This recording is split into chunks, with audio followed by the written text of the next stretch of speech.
최근 특수 지역이죠.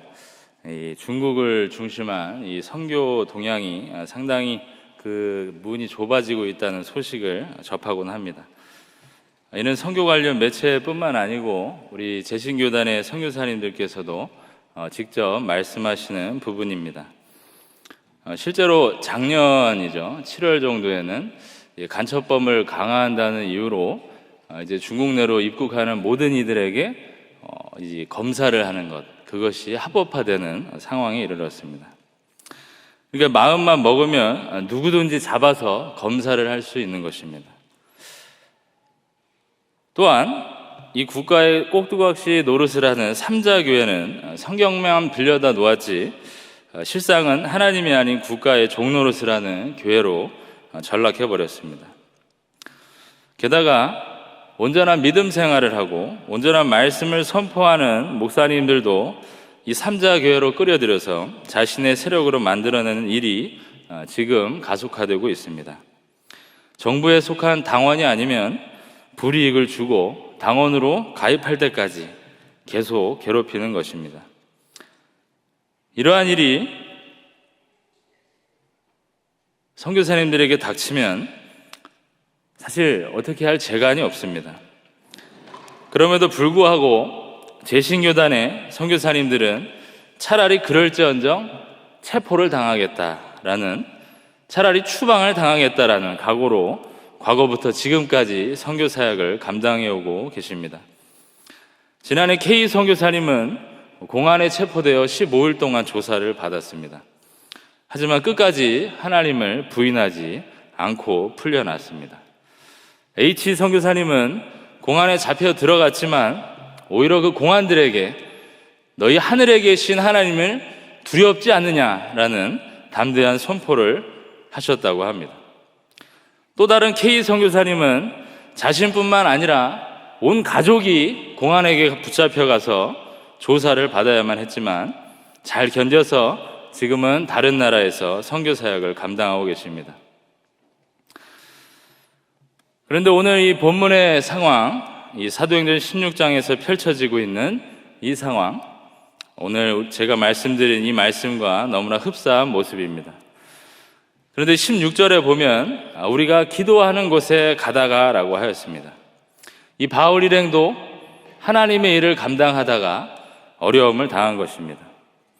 귀신 들린 여종 하나를 고쳐주었는데 이 일이 화근이 되어서 매맞고 고통받고 또 감옥에 갇히는 상황에 빠졌습니다. 하나님의 일을 하러 가다가 복음을 전하다가 예수님의 이름을 외치다가 그들은 깊은 옥에 갇혔다라고 했습니다. 하나님의 일을 감당함에 있어서 우리는 이러한 고난이 반드시 있다는 것을 너무나도 잘 알고 있습니다. 저는 오늘 이 시간 본문의 말씀을 통해서 참된 복음 전도자, 그 자들은 이러한 고난을 어떻게 이겨내는지 함께 살펴보겠습니다. 첫째로, 참된 선교사는 고난 가운데 반드시 응답하시는 능력의 주님께 기도하고 찬송하게 됩니다. 다 같이 본문의 말씀, 우리 19절에서 26절까지의 말씀을 함께 읽도록 하겠습니다.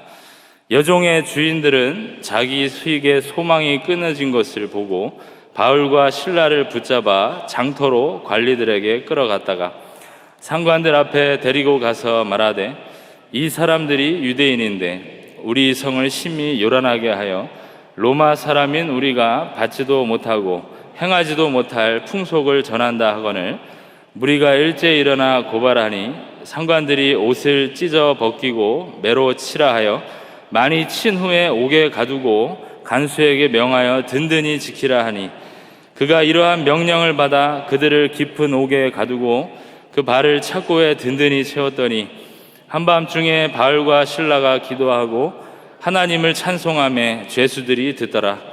이에 갑자기 큰 지진이 나서 옥토가 움직이고 문이 곧 다 열리며 모든 사람의 매인 것이 다 벗어진지라. 아멘. 오늘 본문에 등장하는 바울 일행, 이 바울 일행은 성령님의 인도하심으로 인하여 전도의 방향을 틀어서 마게도냐로 향하게 되었습니다. 그리고 그렇게 그들이 예수 그리스도의 구원 소식을 전하기 위해 유럽 대륙의 첫 성인 빌립보 성에 도착했던 것입니다. 그 성에서 13절에 보면 안식일에 우리가 기도할 곳이 있을까 하여라고 이동하던 중에 강가에 있었던 믿음의 동역자 루디아도 만나게 되었습니다. 또 16절에 우리가 기도하는 곳에 가다가라고 하였는데, 그들은 본격적인 사역을 하기 전에 늘 이렇게 기도하는 곳을 찾았습니다. 그리고 주님의 안내를 받고자 하였던 것입니다. 그리고 바울 일행은 이 두 번째로 점치는 귀신 들린 여종을 또 만나게 되었는데, 그 주인들의 종이 어찌 되었는지 알 수 없지만 그녀는 점치는 일로 그 주인에게 상당한 소득을 올려주고 있었습니다. 그런데 그 귀신 들린 여종은 빌립보 거리에서 바울 일행을 만날 때마다 이들은 하나님의 종이라고 소리를 질렀습니다. 본장 18절에 보면 바울이 이를 두고 괴로워하였다라고 하였는데, 그처럼 바울이 괴로워할 정도면 얼마나 쫓아다니면서 외쳤을지가 예상이 됩니다. 그래서 이 바울은 그녀에 있는 귀신을 쫓아냈던 것입니다. 예수님의 이름으로. 그래서 어떤 결과를 맞이했습니까? 19절에 나타나는 대로 이 여종의 주인들이 자기 수익의 소망이 끊어진 것을 보고라고 하였습니다. 그때나 지금이나 세상 사람들은 물질에 관해서 상당한 민감한 것을 알 수가 있는데, 그것은 이 땅의 우상으로서 그들이 물질의 신에 지배당하고 있었기 때문입니다. 이 여종의 주인들은 그 로마의 상관들에게 고발하여서 바울과 실라가 자신들의 성을 요란하게 하고 있다, 받지도 못하고 행하지도 못할 풍속을, 그 복음을 전하고 있다라고 고소하였던 것입니다. 외국인 선교사가 로마 시민들을 소란케 하고 괴롭힌다는 사실을 그들로 하여금 충분히 분노케 하게 될 이유가 되었습니다. 그래서 그들은 어떠한 조사와 판결도 없이 많이 맞고 채찍에 당해야만 했습니다. 비참한 것은 바울과 실라가 그렇게 매를 맞고 채찍에 맞은 후에도 풀려난 것이 아니라 옥에 가둬졌던 것입니다. 얼마나 억울합니까? 성령의 인도하심을 받아서 이렇게 왔는데 결론은 아주 침심한 감옥에 갇히는 것 뿐입니다. 그리고 그곳에서 생을 마감하게 될지 어떻게 될지 알 수 없는 상황 속에서 매우 곤란한 상황에 있었을 것입니다. 그런데 바울과 실라는 오늘 그 감옥에서 무엇을 하고 있었다라고 하였습니까? 주님을 원망하였다, 아니면 간수에게 잘 보여서 빨리 풀어달라고 애원하였다라고 하였습니까? 그렇지 않습니다. 25절에 기록하기를 한밤중에 바울과 실라가 기도하고 하나님을 찬송하며라고 하였습니다. 바울과 실라는 하나님께서 그 성령님의 음성이 자신들을 그 감옥으로 보낸 것을 원망하지 않았습니다. 오히려 그때 기도하고 찬송했다라고 한 것입니다. 한밤중이라고 하는 것은 어떤 의미로 다가옵니까? 참 고요했겠죠? 그 감옥 안에서 주변에 많은 죄수들이 있지만 그들은 손과 발이 묶여있는 상황 속에서 그 한밤중 가장 고요한 시간에 기도하고 하나님을 찬양했습니다. 그런데 이 특이한 것은 이 25절에 죄수들이 듣더라라는 내용입니다. 이 듣더라라는 것은 관심 있게 경청하다라는 뜻입니다. 죄수들은 일견 아무런 믿음이 없습니다. 하지만 성경은 지금 이렇게 기록을 하고 있습니다. 한편 26절에서 이에 갑자기 큰 지진이 나서 옥토가 움직이고 문이 곧다 열리며 모든 사람의 매인 것이 다 벗어진지라 라고 하였습니다. 이 지진이 났을 때 어떠한 느낌이 들까요? 최근에 이 미얀마 우리 선교사님 오셔서 설교를 하셨는데 그때 이 7점대 지진이 났었죠. 저는 필리핀에서 5점대 지진을 경험해 본 적이 있습니다. 5.2 정확히 기억하는데 그 정도 지진이면 거의 뭐 정신을 못 차립니다. 집이 막 이렇게 흔들리고 있어요. 저는 제가 움직이는 줄 알았거든요.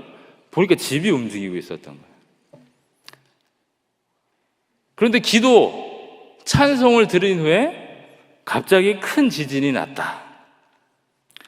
바울과 실라는 알았을 것입니다. 이 지진은 우리가 올려드린 기도에 대한 응답이다. 하나님께서 행하시는 일이다라고 마음속에 확신이 있었을 것입니다.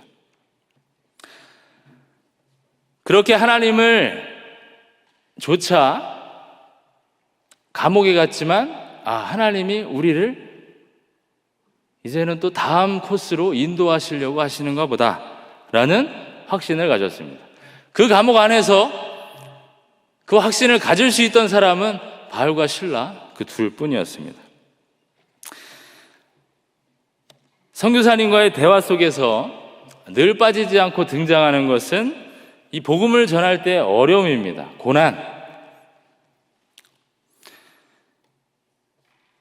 각 국가마다 문화가 다르고 또 말이 다르며 또 그들의 민족성이 다 다릅니다. 또 수준이 또 많이 다른데 어느 지역에 가면 초코파이 하나만 들고 가도 우르르 나와서 이게 웬 떡인가 해서 가져갑니다. 또 어느 지역에 가면 초코파이로는 택도 없어요. 뭐 이런 수준 차이를 넘어서 참 여러 가지 장벽들이 있습니다. 그런데 이런 부분들을 아무 생각 없이 대응하면 복음이 전해지는 것에 참 어려움을 겪는 것입니다. 또 선교사가 해당 국가의 언어를 잘하면 좋겠지만 보통은 그런 상황이 많지는 않습니다. 사명을 받아갔지만 언어의 장벽 가운데 소통이 잘 되지 않아 어려움을 겪는 경우입니다. 여러분들의 옆 사람과 여러분들의 가족들과 이 한국말로 이야기하는데 소통이 잘 되나요? 제가 어떤 의도로 이렇게 물어보시는 잘 알 텐데 같은 한국말로 같은 뭘 얘기를 해도 잘 안 들리는데 언어도 달라요. 어떡하라고요, 그럼? 이 보통 일이 아닌 거죠. 또 인종도 그렇습니다. 저는 그나마 키가 크고 좀 덩치가 있어서 그렇지 아시아인들은 얼마나 차별하는지 몰라요. 그럼에도 불구하고 오늘 여러분들이 떠올리고 있는 재신교단의 선교사님들이 그 선교를 감당할 수 있는 이유는 무엇입니까? 그것은 능력으로 찾아오시는 주님이 계시기 때문입니다. 아주 중요한 포인트입니다. 바울과 실라는 자신들이 단순히 이 감옥에서 풀려달라는 기도를 한 것이 아닐 것입니다. 그들은 전능하신 하나님께 다 맡긴 겁니다. 그들의 기도는 이 모든 상황으로 하여금 하나님이 일하게 하시게끔 하는 기도였을 것이 분명합니다. 마찬가지로 재신교단의 선교사님들도 그 능력의 하나님께 여전히 지금 이 시간도 기도하고 계십니다. 자신의 교회에 온 성도들에게 이 세대를 바꿔주시고 이 민족을 바꿔주시고 복음으로 이들을 살려달라고 지금도 기도하고 있는 것입니다. 이 기도는 하나님의 전적인 능력을 믿지 못하면 할 수가 없어요. 그 능력을 믿지 못하면 올려드릴 수 있는 기도가 아닙니다.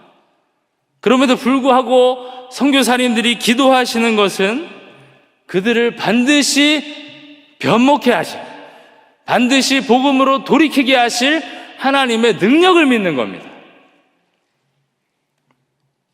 성도가 없든 성도가 있든 선교사님, 그분들은 하나님께 지금도 기도하고 있습니다. 그것만이 선교의 유일한 방법이고 그 능력만이 참으로 우리에게 기쁨을 주기 때문입니다. 또 바울과 실라는 기도하고 찬양을 했다라고 했습니다. 여러분들 요즘 찬양을 많이 하신다고 들었습니다. 수요밤, 금요밤, 주일밤. 특히나 앉았다 일어났다를 많이 하신다고 들었는데 또 손을 또 막 이렇게 올린다고. 여러분들 이 박수 치면서 찬양하면 혈액순환에 좋아요. 그리고 앉았다 일어났다 하시면 이 염증 쌓이는 걸 없앨 수 있습니다. 여러분들 무릎 관절에 좋을 겁니다. 그러면 여러분 그렇게 찬양을 하면 어떻습니까? 어떠한 마음 상태가 되시나요? 막 여러분이 막 높아지나요? 아니면 여러분들의 상황이 막 그 시간에 응답을 받아서 막 해결이 되나요? 그것이 아니죠. 찬양하면 내가 바뀌어요. 자신이 바뀝니다. 찬양하면 예수님이 왕으로 오심을 몸소 체험하게 됩니다. 내가 이 모든 상황들을 인지하게끔, 순종하게끔, 변하게끔 변화하시는 예수님을 만나기 때문에 여러분들 손 들고 찬양하는 겁니다. 눈물 흘리면서 찬양하는 이유는 그겁니다. 상황은 바뀌지 않지만 여러분들이 바뀐다는 놀라운 사실을 기억하시기를 바랍니다. 우리 선교사님들을 마찬가지. 그들의 민족성 바뀌지 않아요. 그들의 태도와 그들의 수준은 바뀌지 않습니다. 하지만 전능하신 하나님이 그분께 기도하면 그들이 바뀔 것을 믿고 또 그분께 찬양을 올려드리면 내가 인내할 수 있는 힘이 생기기 때문에 찬양하는 겁니다. 여러분들 그 선교사님들을 위해서 기도하는 일을 동참해 주시고 그 선교사님들의 기도 제목을 마음속에 두고 주중에서도 기도해 주시기를 바랍니다. 그리하여서 선교사님들이 기도하며 이 경양의 성도들이 기도할 때 바울과 실라가 차고 있었던 그 착고가 풀어지며 옥터가 흔들리는 지진이 일어나서 많은 좋은 소식들이 이 본국으로 다시 들려오는 놀라운 축복의 시간이 앞으로 더 많아지기를 간절히 바랍니다. 두 번째로 참된 선교사는 고난 속에서도 생명의 이름 예수 그리스도의 이름을 전하게 됩니다. 다 같이 본문의 말씀 27절에서 34절까지의 말씀을 함께 읽도록 하겠습니다. 간수가 자다가 깨어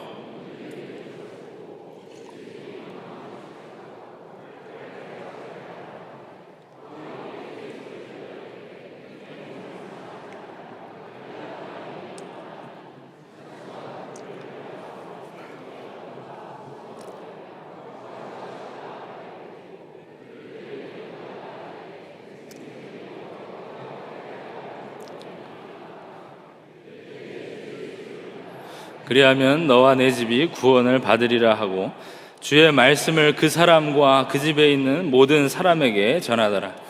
그 밤 그 시각에 간수가 그들을 데려다가 그 맞은 자리를 씻어주고 자기와 그 온 가족이 다 세례를 받은 후 그들을 데리고 자기 집으로 올라가서 음식을 차려주고 그와 온 집안이 하나님을 믿음으로 크게 기뻐하니라. 아멘. 이젠 좀 이 드라마의 후반부입니다. 바울과 실라, 감옥에 있던 그 모든 죄수들은 이 지진을 경험했습니다. 그리고 막 문이 열렸을 때 탈출하기로 간절히 원했던 자들은 탈출을 했겠죠. 그런데 바울과 실라, 그들은 그렇지 않았습니다. 그들은 알았어요. 야, 이 다음 코스가 뭘까? 하나님이 왜 지진을 일으켜 주셨을까? 옥터를 뒤흔든 그 지진으로 인하여서 다 깨어났을 것입니다. 그리고 그 중에 한 사람이 있었는데 오늘 본문에 등장하는 간수입니다. 간수는 어떤 선택을 했나요? 오늘 보면 그가 죄인들이 다 도망간 줄 알고 자살하려고 했다라고 했습니다. 이 로마법에는 이 죄수가 감옥에 들어가면 그 죄수의 생명과 간수의 생명을 동일시해요. 그래서 죄수를 잃어버리면, 죄수가 도망가면 그 간수도 같이 이제 죽는 겁니다. 그러니 이제 뭐 지진 나서 다 도망갔으니 이제 본인은 생명을 보존받을 수가 이제 없는 것이죠. 그래서 이제 칼로 자신의 이제 생명을 해하려고 했던 것입니다. 그런데 그 순간에 저 깊은 곳에서 음성이 들려왔죠. 28절에 크게 소리질러 내 몸을 상하지 말라.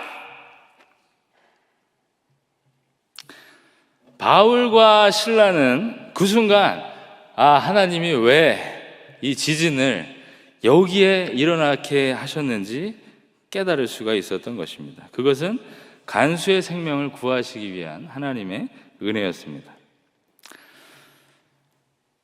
바울은 간수가 원하는 대로 이 대답을 들려주셨는데 그것은 우리가 다 여기 있노라. 정확한 아주 표현이죠. 우리가 다 여기 있다. 너 생명해하지 않아도 돼. 우리가 다 여기 있다. 안 도망갔어. 여기 있어. 그러니 생명을 해하지 말라고 말하고 있는 것입니다.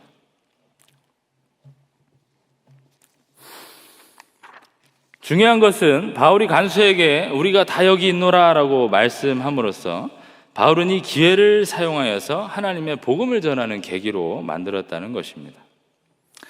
그 엎드러진 간수는 바울과 실라에게 내가 어떻게 하여야 구원을 얻으리까? 라는 진지한 질문을 하게 됐습니다. 여기에 대한 바울의 대답은 뭡니까? 주 예수를 믿으라.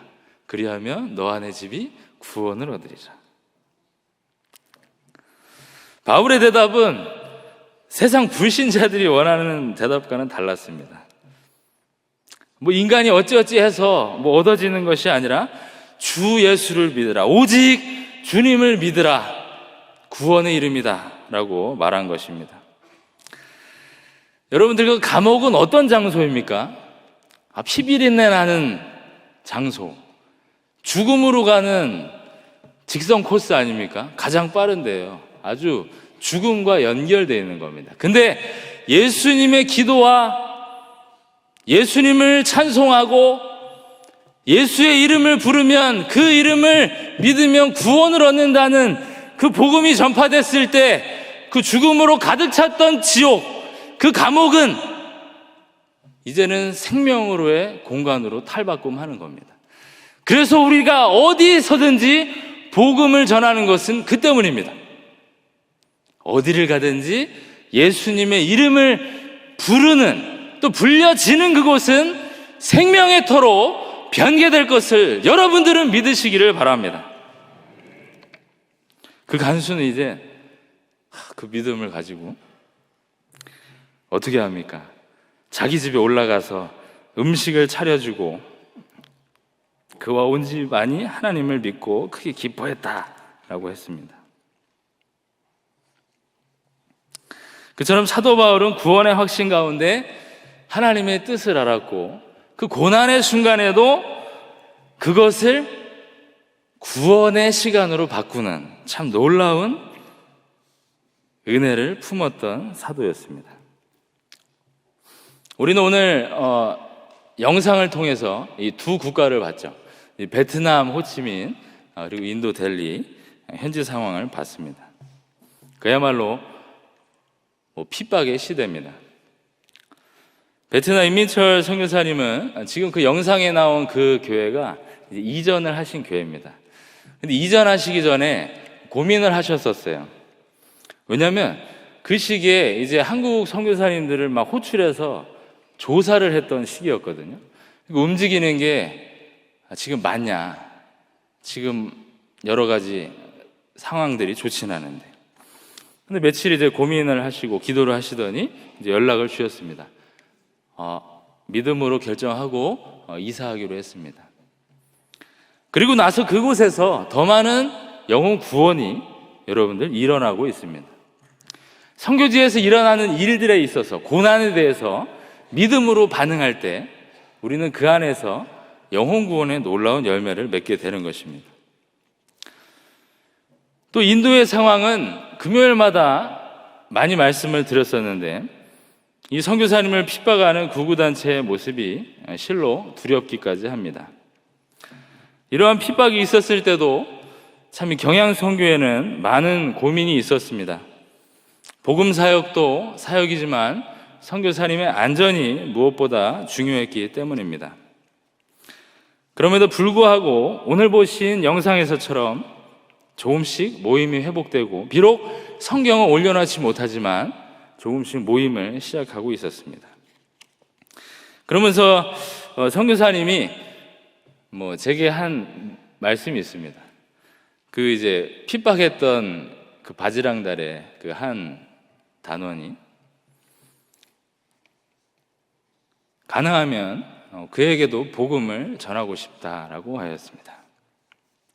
오늘 바울과 실라가 간수에게 복음을 전했던 것처럼 우리 선교사님들은 지금도 그런 사역을 감당하고 계십니다. 나를 찌르게 하고, 나를 핍박하고, 나를 아프게 하지만 그것을 이겨낼 수 있는 힘이 예수 그리스도의 은혜로 그들을 감싸고 있기 때문입니다. 여러분들도 아시는 것처럼 서울시 마포구에 가면 양화진 선교 묘역이 있습니다. 보통 이 단기 선교 가기 전에 필수 코스로 가는 곳인데, 그곳에 가면 수많은 묘비가 있죠. 막 진짜 아주 촘촘합니다. 잘 아시겠지만. 근데 이름 없는 분들이 더 많아요. 제가 한번 다 세보진 못했지만 거짓 봤거든요. 이름도 없이 100여 년 전 이 땅에 와서 복음을 전한 선교사님들입니다.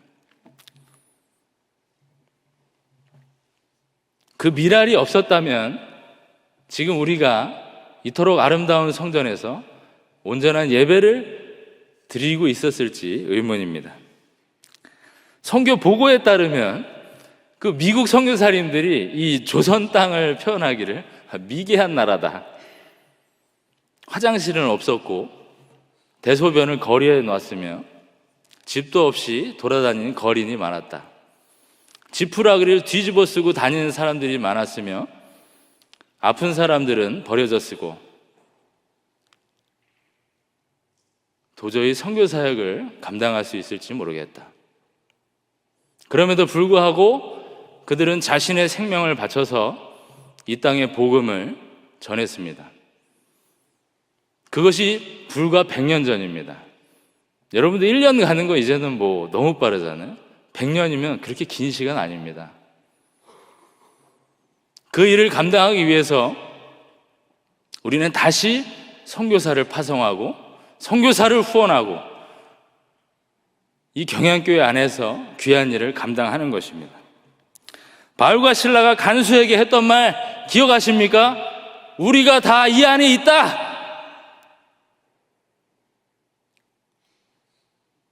죄로 가는 자들, 죄에 파묻혀서 진정한 생명이 모르는 자들, 그 자들에게 복음을 전할 자들이 이 교회 안에 있다. 그리고 여러분들은 그 가는 선교사들을 후원하는, 보내는 선교사, 그 역할을 감당한다는 사실로 자부심을 가지시기 바랍니다.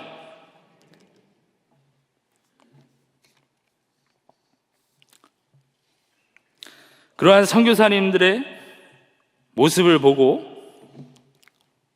주님이 오실 때까지 우리가 감당해야 할 이 보내는 사역의 이 일을 참으로 귀히 감당하시고 복되다 감당하시고 명예롭게 감당하시고 주님 오시는 그때까지 온전히 감당하시기를 바랍니다. 사랑하는 성도 여러분,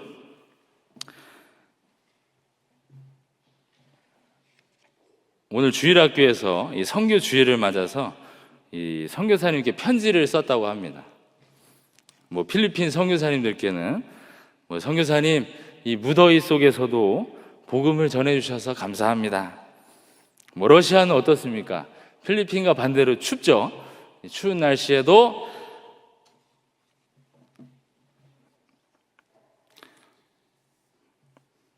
눈이 많이 오는 지역에도 복음을 전해주셔서 감사합니다. 우리 이스라엘 선교사님께는 유대인들에게도 참된 복음을 들려주세요. 여러 가지 편지의 내용을 썼을 것입니다. 우리 주일 학생들이 이 정도예요. 어마어마한 친구들입니다. 또 감사원금 봉투에는 삐뚤빼뚤한 그런 글씨로 총회 선교주의를 지내게 해주셔서 감사합니다. 제가 축도하러 올라가서 정말 놀랍니다. 야, 이 친구들의 영적인 어떤 그 영향이 어마어마하다. 미래에 보내는 자입니다. 미래에 가는 자가 될 수도 있지만 미래에 보내는 자가 될 수도 있는 겁니다. 여러분들 주일학교 친구들이, 그리고 여러분들이 그렇게 기도하고 또 물질로 헌신하는 것들, 선교사님들 정말 감사히 받고 그 안에서 복음을 위해서 사용하고 있습니다. 이런 바른 관계가 있는 교회가 이 땅에 얼마나 될까요? 저는 자부하기를 정말 극소수라고 그렇게 짐작합니다. 정말 여러분들의 사역이 얼마나 선교사님들에게 큰 위로와 감사와 힘이 되는지 오늘 다시 한번 알고 앞으로도 계속 그 보내는 자의 사명을 넉넉히 감당하시기를 간절히 바랍니다. 성도 여러분, 보니까 오늘 또 풋살이 또 개막을 한 것 같은데, 작년에 제가 좀 가진 아픔이 있어요. 제가 가양 염창 양천 감독이었는데 거의 전폐 위기에 빠졌어요. 예. 근데 제가 이 얘기를, 좋은 얘기를 하려고 하는 겁니다. 우리 가양 염창 양천 분들 힘내시고, 그 마지막 경기였는데 정말 그 역전 드라마 같이 이겼어요. 그랬더니 난리가 난 거죠. 진짜 우리 부스에서 막 누가 보면 우승한 줄 알았을 텐데 난리가 났어요. 딱 일어나가지고 그 앞에 패배했던 거 있죠. 그 힘듦이 다 사라지는 거예요. 이거 모르시네. 이거. 우리 좀 패 좀 해보세요. 몇 패 해보시고 한번 나중에 한번 느껴보십시오. 다 잊혀지는 거예요. 어려운 일들 1승 하나로. 선교사님들이 가는 길이 오늘 고난이라 그랬습니다. 가만히 보시면 13절, 안식일에 우리가 기도하는 곳에 곧 기소하는 곳이 있을까 하여. 또 16절에 우리가 기도하는 곳에 가다가 점치는 귀신 들린 여종을 만났다. 우리가 가는 길에는 고난이 있을 수밖에 없습니다. 여러분, 고난이 있는데 고난의 길을 가다가 대신에 성령님의 음성을 듣고 가야 돼요. 고난이 왔다 그래서 여러분들 생각으로 가면 안 되고, 고난이 왔을 때 성령님께 기도하고 성령님의 음성을 따라서 가세요. 그러면 그 길에 주님의 은혜가 여러분들을 기다리고 있을 겁니다. 여러분들 그 기쁨이 고난을 다 없애요. 그래서 선교사님들이 오늘 그 현장에서 일할 수 있는 겁니다. 여전히 선교지에는 선교적 어려움들이 산재해 있습니다. 하지만 선교사님들과 여러분들이 기도하면 능력으로 임하시는 주님이 응답하실 것을 오늘 확신하시고, 오늘 우리가 이렇게 모여서 물질로, 기도로 선교지에 전달이 됐을 때 선교사님들은 큰 힘을 얻을 것을 확신하셔서 앞으로 여러분들이 감당하는 이 보내는 자의 사역이 참으로 가는 선교사의 사역과 동일한 은혜를 얻을 것을 확신하며 계속해서 후원하시는 우리 경양의 모든 성도님들 되시기를 주님의 이름으로 축원합니다.